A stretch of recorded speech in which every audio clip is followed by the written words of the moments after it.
HIPcast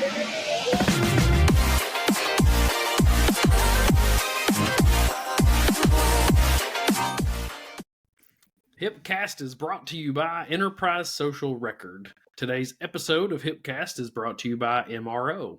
MRO, the leading clinical data exchange company in healthcare. MRO is accelerating the exchange of clinical data throughout the healthcare ecosystem on behalf of providers, payers, and users of clinical data. MRO supports health systems, hospitals, and clinics by simplifying the exchange of information with requesters through release of information and revenue integrity solutions. MRO's technology-driven and service-backed framework has enhanced efficiencies, reduced risk, and increased compliance for over 23 years.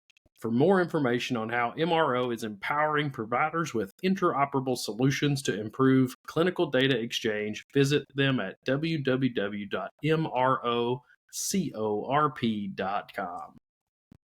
Awesome. Well, I'll tell you, you're going to have a fun guest when the very first time you hear them present at an annual meeting for HIM, an HIM association, you immediately say, "Hey, can you come and join us on HIPcast?"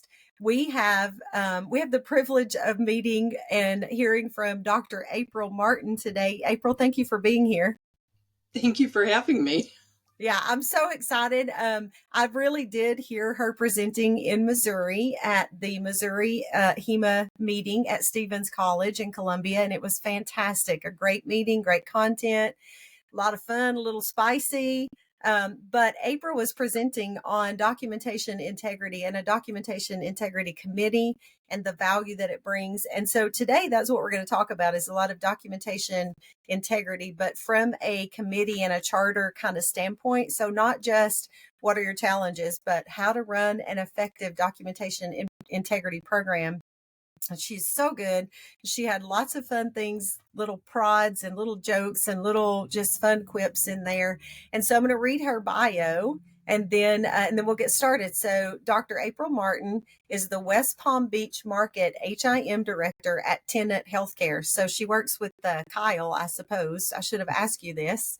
But she holds several industry credentials, including an RHIA, CHPS, CHDA, CCS, CDIP, CRC, CPCO, CPB, CIC, CANPC, CRCR, CMT, and is a fellow for a HEMA and for ACHE. Like alphabet soup for real. It's always fun hearing that read out. I was about to say EIEIO. I was thinking LMNOP, but yeah, EIO. Yes. All right. She's worked in HIM in various settings, including a large teaching university, smaller community hospitals, has been an educator for over 15 years, and previously owned a national medical transcription company. She has served on several industry board of directors at local, state, and national levels. And she's also currently an adjunct professor at Lewis University and an Avon lady. In her free time, she enjoys spending time with her family, sewing, reading, and she bicycles in a 300-mile bicycle ride in the summer for Make-A-Wish Foundation. I happen to know also, because of a text message or an email, she is also willing to participate in a good old-fashioned barn raising. And probably young folks don't know what a barn raising is. But a barn raising is super fun community event, and I was tickled to get her to say that. So welcome. I'm so glad to have you here. Thank you for having me. I would like to clarify, the barn raising was our barn. A 300-mile bicycle ride. Have you found it's the over Uber 3 app? days. It's 100 miles each day for 3 days. In truth and transparency, I don't like to ride in downpours. So the minute it starts pouring, I become a little bit of a wet blanket there. So I kind of tab out there. Yeah. Last year, I think I only rode 274 of the 300 miles because, I like to say I've got a 50-mile tush. When I get beyond 50 miles in a day, I get a little unhappy. That's incredible. Make-A-Wish is He's pretty never amazing. ridden 274 miles in his lifetime. Not in a car, let alone on a bicycle. Yeah, I don't know about that. That's an amazing thing, and I'm glad that there are people that do that, and I will not ever be one of them. But thank you for that. So I'm going to go a little off script because we do have one question that's our typical beginning question that we didn't put in the prep document. So surprise, we're already off script. That's what we do. But It's an easy one, though. Shannan mentioned it because we do like to ask this question, especially because we have a lot of students and young professionals that listen to the podcast, and it's good for them to get to hear people's journeys of kind of how you started and found the HIM profession, and then how you ended up to today. So that's the question of tell us about your HI journey. Oh, goodness. I could fill up a half hour on how I ended up here. My HIM journey started. I was actually a manager for Domino's Pizza, and I wanted to go into accounting. I desperately wanted to be an accountant. I was one semester away from getting my associates in accounting, and I was hitting the brick wall of don't call us, we'll call you if you don't have experience. How are you going to get experience if nobody will give you a job? Mm-hmm. And the irony was at the time my husband had a business and I was doing his records. And at the time I was in school, I was working for Domino's. He had his business. So I was doing his bookkeeping. We were planning our wedding. We had a young child together. And I took everything to him. I'm like, honey, I just can't do this anymore. I need you to get an accountant. So he took it all to an accountant. The accountant was like, wow, these are really good. He said, would she like a job? And my husband's like, God, she would love a job. She doesn't have her degree yet. And right here is where I learned the value of, you want to know why I have this ridiculous affinity for all those letters and all those pieces of paper? He said, oh, she doesn't have her degree. He didn't want to talk to me. Oh, wow. He loved my work. He didn't want to talk to me because I didn't have the piece of paper. Wow. And so I'm like, all right. So then I realized that, I can't get my foot in the industry here. So I thought, I'm going to take a keyboarding class. I'm going to brush up on my secretarial skills and I'll just get a foot, I'll become a secretary. So I took a keyboarding class, and the instructor that I have, Dr. Mertice Beatty, she was amazing. Absolutely loved her. She was just this little tiny Janet Jackson of a woman, just bouncing all over the place. Fell in love with her immediately. She was up there talking about what you could do, the skills you could do, or the jobs you could hold with keyboarding. And she started talking about this wonderful job, medical transcription. And I'm like, wow. oh, do tell. And so she was talking about, and then she said, what? And I'm like, I could do this. And then she said how much her friend who worked for a hospital was making as a med. I'm like, oh, sign me up. So I took I crammed a 2-year degree, and I actually have a degree in medical transcription. Wow. So I crammed a 2-year degree into 13 months. I drove Mertice and myself nuts in the process, but I did do it. And we were planning for our externship. So we had to find a place to do our externship. And so ironically, this ties it back to Make-A-Wish, someone that I used to ride with on Make-A-Wish. I told Mertice that I wanted to either work for Detroit Children's, or I wanted to work for Sinai because that's where I had both of my babies, and I absolutely loved both facilities. And she's like, April, you probably need to start a little smaller. And I'm like, okay. So I go out and I'm contact my friend at the University of Michigan, and she got me an interview with the supervisor over the department, and I got the job. So the first day of the internship class, we're going around and she's asking everybody, hey, did you find a place to do your internship? And she gets to me and she says, did you find a place to do your internship? And I said, yes. And she says, where are you going to do it? I said, the University of Michigan. And she grabbed the podium and she's like, did you really? And I'm like, yes. The friend of mine that got me the job actually used to do the Make-A-Wish ride. That's where I met her. So, everything comes around, goes around. So anyway, I started at the University of Michigan, and I didn't even do an internship because they wouldn't do the internship. They just hired me out the gate. Oh, wow. So, Fabulous. 4 years into my career at the University of Michigan, and the first credential I ever had and still hold is CMT. I'm a certified medical transcriptionist. That's awesome. And I became the supervisor at the University of Michigan after 4 years, and I went into my first HIM meeting. The leadership team meeting. And all of this conversation around the table about coding and release of information, and I'm just like, what is this foreign language you speak of? And so I left that meeting and I signed up for my HIT program, and it just has gone on from there. So I did 9.5 years at the University of Michigan, went and became a operations manager for a small national MTSO, a company that shall remain nameless. And Shannon knows the story, and we'll probably talk about it later because it ignited my fire in me for integrity and health information. Yes. From there, I started my business. I owned a transcription business. We started with me, myself, and I. Shannon said I have all these great little funny jokes. No, reality is stranger than fiction. It really is. I'm not making stories up. So all of these stories that I'm telling you are true. So I started my own business based on integrity. My company was QID Transcription, and it stood for quality, integrity, and dedication. And did that for 8 years. But my love, I really wanted to get back into healthcare.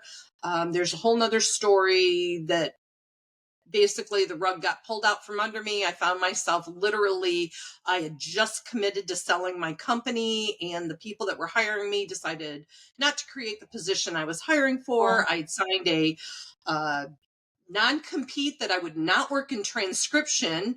So after you kind of got, hey, we're not going to fill this job, did you go back into health information management at that point? I actually called a friend of mine who 3 months prior had reached out to me and said, hey, April, we have this program director position at Baker College. Would you be interested? Well, at the time, it was 70 miles away from me, one direction. And I'm like, Amy, that is just a little too far to drive. Well, did you know that when you're one of the primary breadwinners in your family and you're looking at being unemployed, all of a sudden, it's not so far. 70 miles one way is really not that far. Not that far. So I ended up being the program director. I called her that day. I sent out a ton of resumes, applied for a bunch of jobs, called Amy, and I'm like, hey, Amy, is that position still open? And she's like, we haven't had one viable candidate. I'm a firm believer in everything happens for a reason. So, I ended up 9 days after I sold my business and my business closed. I was offered the job, and I ended up at Baker College. And so I was a program director, and I had, from the time I was at the University of Michigan, I knew I wanted to be an HIM director. But everybody kept looking at my resume and going, well, all you have is transcription on your resume. They couldn't see that I had owned my own business. I knew about profit and loss. Don't get me going about my career at Domino's. I was nominated for National Manager of the Year, budgets, profit and loss statements, but they don't consider real competitive profit and loss too. That's not like, here's your budget, stay within it. That's real competitive profit and loss to run a retail fast food. Right. So, I could never get past the, all you have is transcription. So I ended up at Baker, and I got about 1.5 years in, and I decided, you know what, if I'm never going to get a job as an HIM director, let me get my doctorate and I will become a dean. I can become a dean of either business administration, because I own my own business and I knew a thing or two about marketing or management, or I can go into Dean of Health Sciences. So I get about halfway through my doctorate, and I get this random phone call from a headhunter, because they're really good at that. They will call you at your desk. They are shameless. And they said, hey, April, we have this great HIM director position down in Southeast Missouri in Cape Girardeau. And I'm like, never heard of it. they're like, would you be interested? And I'm laughing. I'm like, yeah, sure. I'm thinking to myself, I'm going to get a really cool trip to Missouri out of this, right? So they flew me down. I fell in love with them. They fell in love with me. They offered me the job, and I ended up at Southeast Health. I was there for 8.5 years. We underwent a merger. We became Mercy, and Mercy is going to be very, very wonderful for the organization. It just wasn't really going to be where it was going to be my end game. And again, headhunter, shameless. Hey, April.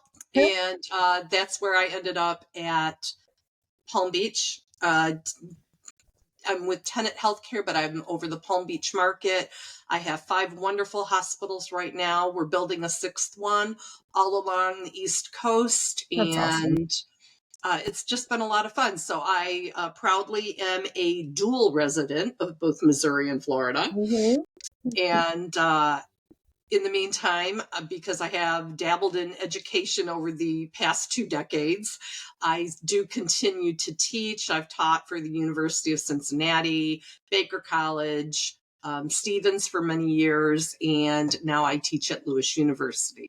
That's fantastic. It's a great journey to follow. I think it's really good for students to hear and to know that, hey, you got to keep expanding your horizons. You got to keep seeking out that next step, whatever it may be, whether it's a job or education. But you did mention the integrity piece, and that takes us to the original, or the first question I was actually supposed to ask that I didn't ask, is what is a documentation integrity committee or program, and why should an organization implement one?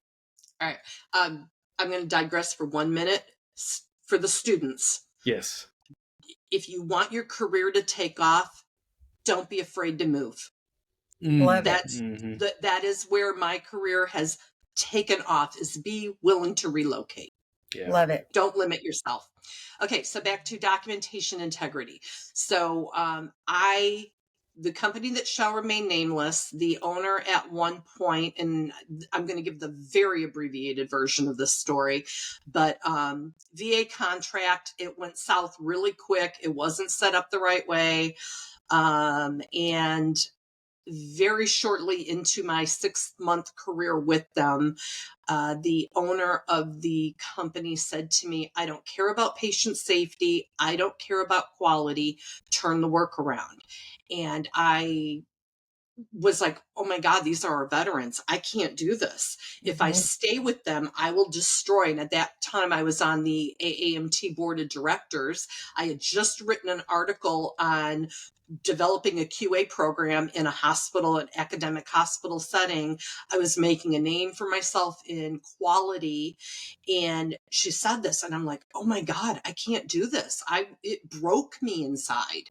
And so, very, very dear friend of mine who was on the board with me, I was broken that day because we were at an AAMT board meeting. It was actually one of my very first lobby days. It was great fun. And again, for any of the HIM folks out there who are considering sitting on a board of directors, please do it. Do it at least once in your life, because it will change you. Yes. You will develop an incredibly thick skin, because everything the board does is wrong. I mean, if you broke it, if it's wrong, the board did it. It's all their fault. If it went right, the board had nothing to do with it. But you will develop an incredibly thick skin. But do it, because the people that you will serve on the board of directors with, those will be your friends through thick and thin. So Shannan, Rhonda from the Missouri meeting that you met, I met her when I was on the AAMT board of directors. I was her board rep. That was when I was living in Michigan, and we were in transcription together. So that's how this career evolves. But yeah, the owner of the company called me and said, I don't care about patient safety. I don't care about quality. Turn the work around. And so me and my friends on the board, we locked ourselves in Kim Buchanan's room that night. And we ordered pizza, beer, and M&Ms. And I cried and Love that. shared, like, what am I going to do about this? You know, I'm like, if I stay, I'm going to destroy my professional career. Yeah. If I leave, I look like I'm abandoning a sinking ship. Mm-hmm. And very dear friend puts her arm around me, beer in one hand, arm around me, and she starts laughing. She goes, "You're absolutely right. You're screwed." Yeah. She said, "But which decision can you live with?" And That's I'm like, good. "Oh, all right." So I went back to my room that night and I thought about it. And here's another lesson for everybody out there who thinks there's only two solutions. Keep looking. There's always a third, because the third solution here was I could start my own business, and then that way nothing I did harmed a patient, and I didn't abandon them, but I knew that I wasn't harming a patient. And that was where my business QID transcription came from. And yes, I wrote that tagline of quality, integrity, and dedication Yes. because it was kind of one of those. Yes. So, Yes. all Love right. it. So, but integrity, what is documentation integrity? We want the documentation, the patient's record, to tell the entire story, not just part of it. Yes. We want it to enforce patient safety, back to, the whole thing with me. We need it to be a professional communication tool. We don't want it to be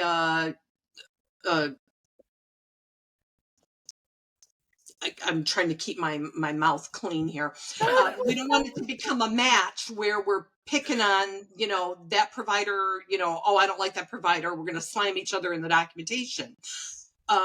We need it to be the evidence of medical necessity. Yes. We need it to support severity of illness and risk of mortality and, present on admission and, support against healthcare acquired conditions or, hospital acquired infections. We need it to insulate it. We need it to be timely. We need it to allow for continuity of patient care. We need it to protect patients' privacy and their confidentiality. We need them to be able to trust healthcare because patients have stopped no longer rubber stamping everything that a doctor says. They're going to go to Dr. Google and get third and fourth, opinions on everything. So we need to build that trust with them again. And so we need to infuse integrity into the documentation again. So documentation and committee, what is a committee? It's a subgroup of professionals with a dedicated cause of promoting something. So we wanted to promote the integrity of the record. We want it to promote good communication. We want it to promote patient safety. Just last week, I was looking through a chart and same chart, patient had two different surgeries. And the first thing that popped at me, I was just doing an audit on scanned documents. And one document said allergies, and it was right up in the corner, allergies, NKDA. And the very next document said allergies, codeine. Oh boy! Really, the same in the next document, in the same encounter, and I'm like, I'm new here, but Right. I'm like, anybody see a problem with these two documents in the same encounter? I said, did anybody call the floor and verify this? It was a new person, not an HIM background, and we've gotten to the point where we just scan stuff in and we don't review it. We don't look at it. It's bad. We've become deconditioned to paying attention to these details. And I'm like, somebody please call the floor and find out which is it. Yeah. What if the patient's anaphylactic? And the reason it jumped out at me is because I do have an allergy to codeine. And it was like, oh. So, we wanted to protect the reputation of the organization. We wanted to be, mitigate risk if we can. Yeah. Survey readiness. You want a committee because you want to get in front of this stuff. Think about, I've seen facilities where the minute surveyors, my old facility, the minute the surveyors hit the front door, the very lovely people at the volunteer desk, Sound the alarm. Outlook, and it's like those surveyors had no clue that we just tattled on them, that they're here. But that threw everybody into tailspin. Oh, we got to lock the doors, and we got to, make sure that we're doing everything. No, get in front of this before the code Outlook or the surveyors hit the door. You want to be ready for this. We want to decrease denials, obviously improve your rev cycle stream. These are reasons why we want it. We want to be proactive instead of reactive. Well, I think that's fantastic, and it's incredibly true.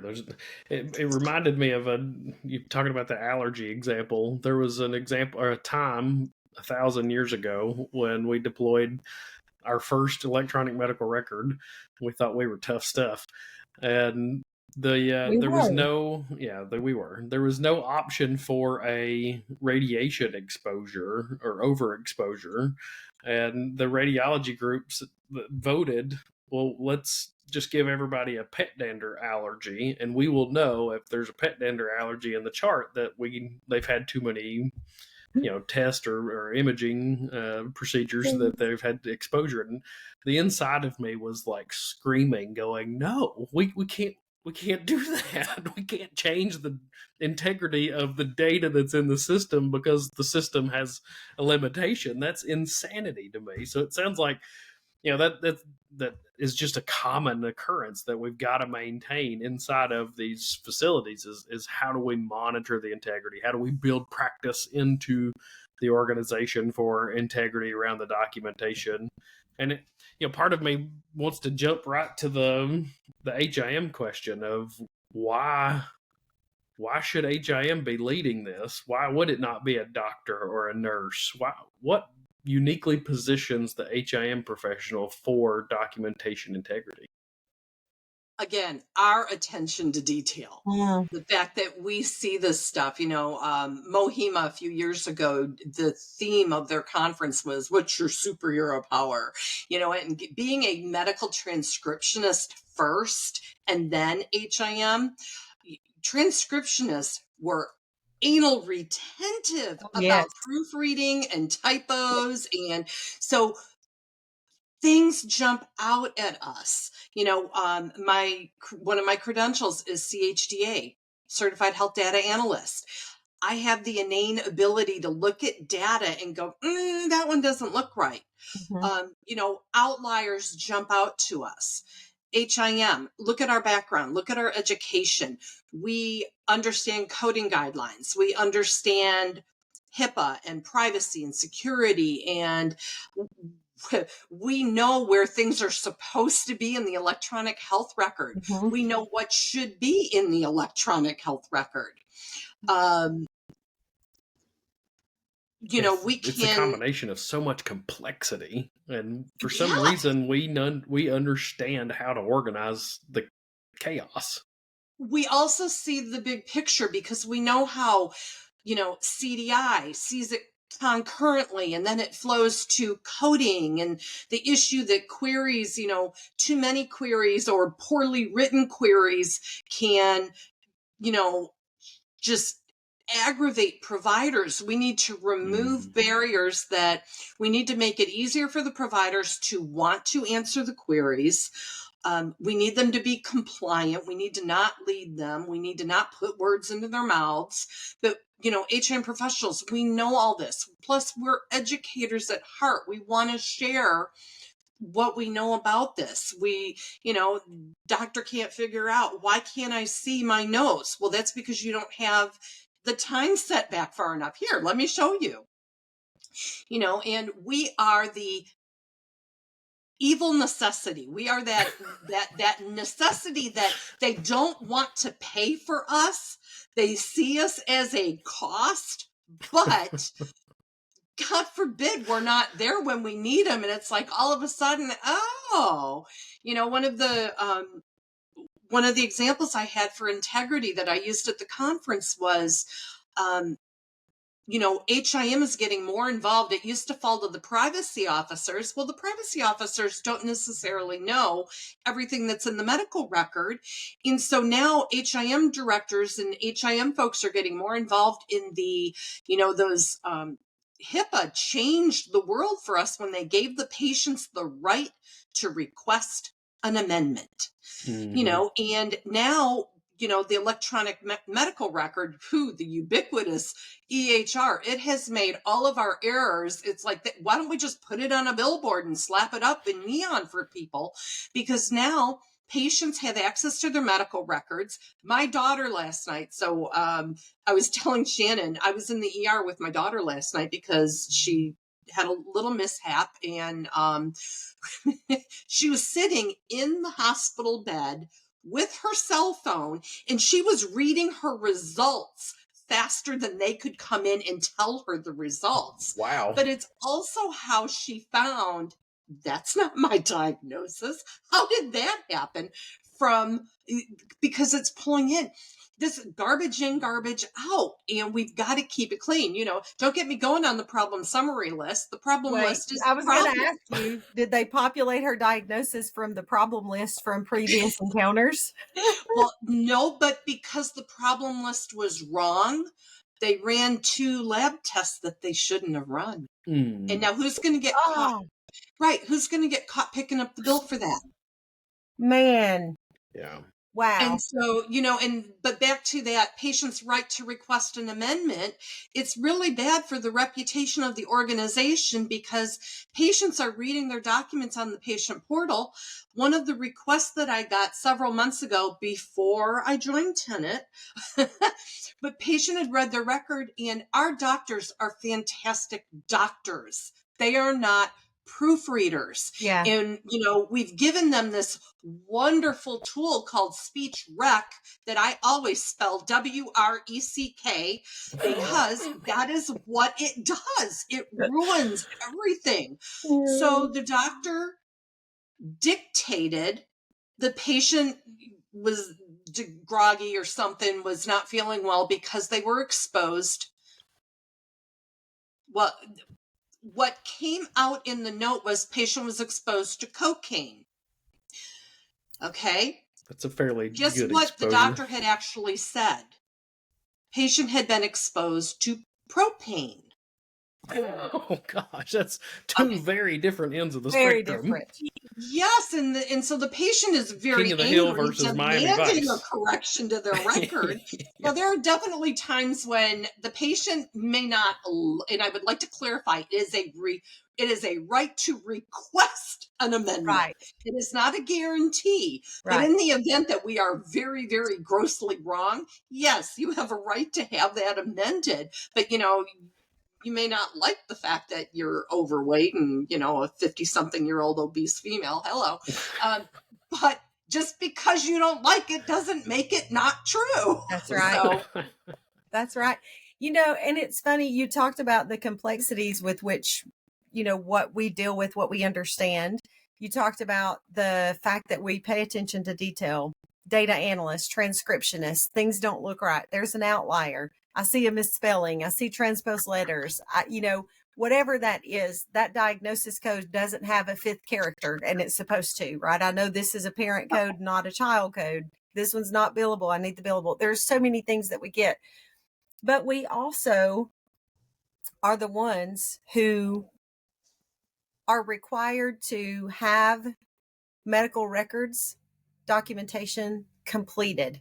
We know the rules around whatever the rules state in your, federal, state, or local rules, but also what does your hospital policy say about when a physician is supposed to have things completed? What does the federal or state rule say, or conditions of participation say about when an HMP has to be on a medical record before that person goes into surgery? How recent does that have to be? Physicians don't know that unless we're constantly having to hound them about it. And they're like, man, I know that, but they won't leave me. They're not going to let me fall here. They're going to make sure I have it because they keep. So we know not only all of those things that you mentioned, but we also understand the legalities of a full and complete medical record and what's required there. That is part of documentation integrity, and that's why HIM should be involved, I think. Well, let's take that one step further about the integrity, and we know the CMS rule of 30 days. You've got to keep your record complete. Okay, well, let's talk about integrity, doing the right thing, even when people aren't watching. Got a provider who says, "I've got 30 days." Well, that's not going to do. If you're a surgeon and you just did a major cardiac cath or some kind of a PCI complicated case, and you have to go out of town for someone's wedding, and your peer is covering for you, right. and you didn't do your op note, and now your peer has to take your patient back to the operating room because there's complications, and you don't have an op note. Yeah. Your peer is flying blind. You are. This is, at what point is 30 days too long? And now we've got that whole transition of care document. Documentation integrity. We want timely documentation. You can't wait 30 days because most times your patient has just been discharged and they've got to follow up with their PCP within 7 days. Yeah, a week, 2 weeks. If you don't do your note for 28 days, I don't remember what I had for lunch yesterday. How are you going to remember what you did 20 days ago? Yeah. You're not going to remember. Yeah, to tie it back, though, I think that you're spot on that we are the evil necessity, and perhaps AHIMA should adopt that as our new tagline as we... Look, I want to go, I want to play Dr. Evil. The evil necessity to the healthcare provider. That's one of my favorites. I've got you can't do a leading query, and it's kind of like, Dr. So-and-so.